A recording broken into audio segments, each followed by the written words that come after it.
Hello everyone, welcome back to our channel WebToTech. In today's tutorial, I'll show you how to find GameStop promo code online. It's really easy and you can do it in just few steps. So without further delay, let's get started. First, search for coupon follow in Google. Click on the first option that appears on your screen. Here you are directed to the official website of Coupon Follow. Now search for GameStop on the search bar above and it should show you GameStop.com. Click on that.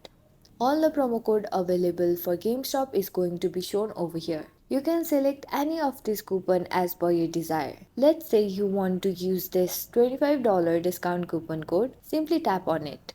Here you can see the coupon code. Tap copy which is right next to the code. Now you can use this code when you are checking out on GameStop and you will get up to $25 off on your games and accessories. So this is it for the video. If you enjoyed this tutorial, don't forget to give it a thumbs up and subscribe for more videos like this. Thank you so much for watching and I'll see you in the next video.